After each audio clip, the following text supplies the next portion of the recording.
नमस्कार, मैं मनीष और आप देख रहे हैं दर्श न्यूज। अति पिछड़ा आरक्षण बचाओ संघर्ष समिति आज एक प्रेस कॉन्फ्रेंस का आयोजन की। इस दौरान अति पिछड़ा संघर्ष समिति के अध्यक्ष रामबली चंद्रवंशी ने बताया कि हम लोग राजगीर में 2 दिवसीय प्रशिक्षण शिविर का आयोजन करने जा रहे हैं, क्योंकि 38% जनसंख्या जो है बिहार में अति पिछड़ों का है। इसके बावजूद जो है वास्तविक हक नहीं मिल पाया है।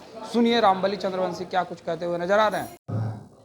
आंदोलन रद्द इसलिए है कि 2015 में बाबू नीतीश कुमार जी की सरकार ने कई ऐसे कदम उठाए जिससे समाज का ताना बाना जो था प्रभावित हुआ। अभी ताती समाज का भी देखे होंगे, सुप्रीम कोर्ट से जो रिटर्न किया गया शेड्यूल कास्ट से, फिर उनको ईबीसी में डाला गया, वह भी 2015 की भी घटना है। अपेक्षाकृत 3 संपन्न जातियों को मूल अति पिछड़ा में डाला गया, वो भी 2015 के नीतीश बाबू का ही ये सब करामात है। तो मेरा कहने का मतलब था कि हम लोगों ने यह तय किया है कि आगामी 3 और 4 मई 2025 को राजगीर का जो कन्वेंशन सेंटर है RICC का, इंटरनेशनल कन्वेंशन सेंटर, वहाँ पर 2 दिवसीय प्रशिक्षण शिविर का आयोजन का हम लोगों ने तय किया है। आज तक अति पिछड़ा समाज का इतने बड़े पैमाने पर लगभग बिहार के हर जिलों से 2000 प्रतिनिधि, चुने हुए प्रतिनिधि उस कार्यक्रम में शिरकत करेंगे 3 और 4 मई को राजगीर में। तो यह पहला मौका है जब 3 और 4 मई को पूरे बिहार के चुने हुए अति पिछड़ा वर्ग के, मूल अति पिछड़ा वर्ग के साथी एक साथ मंथन चिंतन करेंगे अति पिछड़ों पर। अब क्यों करेंगे? 2023 में जाने या अनजाने नीतीश बाबू ने और तेजस्वी जी ने मिल करके जातीय गणना कराई। उस जातीय गणना में जो आंकड़े आपके सामने आए, वह आंकड़े, हालांकि बहुत सारे जातियों को उस पर ऑब्जेक्शन भी है, मैं उसे डिबेट पर नहीं जाना चाहता, लेकिन जो आंकड़े अभी आए हैं उस आंकड़े को अगर देखा जाए तो उसमें सबसे बड़ा वर्ग 36.01 उस समय का, जबकि उस समय ताती समाज शेड्यूल कास्ट के श्रेणी में थे, लगभग 1.7%।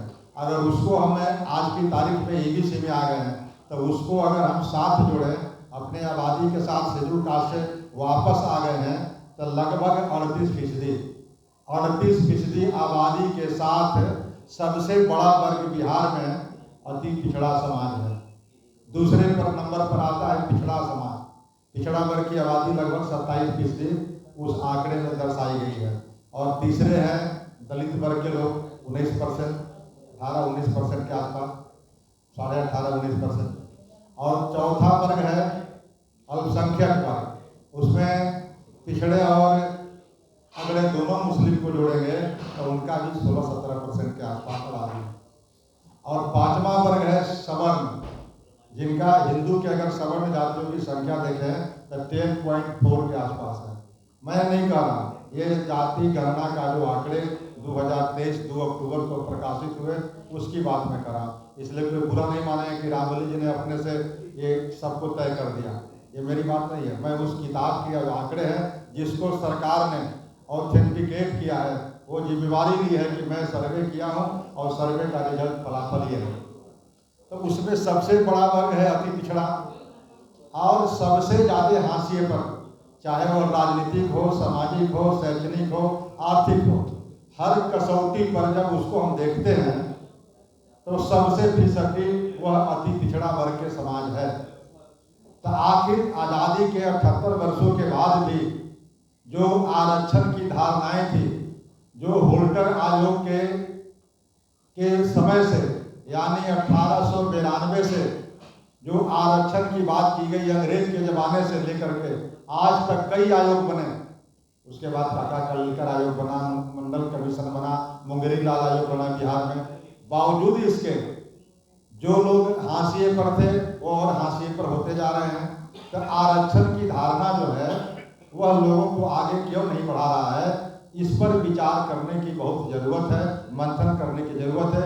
इसलिए हम लोगों ने अब सत्ता में हिस्सेदारी नहीं मांगते हैं, हम लोग सत्ता मांगते हैं कि जब सबसे बड़ा वर्ग है तो सबसे उसको आगे रहने की ज़रूरत है। बाबा भीमराव अंबेडकर साहब ने सबको एक ही वोटिंग पावर दिया था। तो वोटिंग पावर देते समय उनके मन में एक परिकल्पना थी कि बहुजन का वोट ज़्यादा है, गरीब का वोट ज़्यादा है, तो वोट का राज मतलब छोट का राज आएगा। लेकिन आज भी छोट जो है हाशिए पर है। तो इस पर विचार करने के लिए हम लोगों ने राजगीर में कन्वेंशन सेंटर में 2 दिन के लिए जुट रहे हैं। उसमें कई अंतर्राष्ट्रीय स्तर के और राष्ट्रीय स्तर के विद्वान उसको संबोधित करेंगे। कुछ JNU के हैं, कुछ जामिया मिलिया के हैं, कुछ दिल्ली यूनिवर्सिटी के हैं, कुछ पटना के भी नामी गिरामी नामचीन चेहरे हैं, जो हम तमाम लोगों को यह गूढ़ बताने का काम करेंगे कि आखिर क्या क्या वजह हैं जिसके वजह से हम आज मुख्य धारा में नहीं हैं। हमारा वोटिंग पावर है, हमारी संख्या है, लेकिन हम आज हाशिए पर हैं। और पहले तो मैं इसलिए तो आपने सुना रामबली चंद्रवंशी को सीधे तौर पे कहते हुए नजर आ रहे हैं कि 38% जो है अति पिछड़ों की जनसंख्या है, 27% पिछड़ों की जनसंख्या है, लेकिन फिर भी आज तक सिर्फ अति पिछड़ा अपना हक मांगने में लगी है, जबकि सत्ता अति पिछड़ों के हाथ में ही होना चाहिए। फिलहाल इस खबर में इतना ही, धन्यवाद।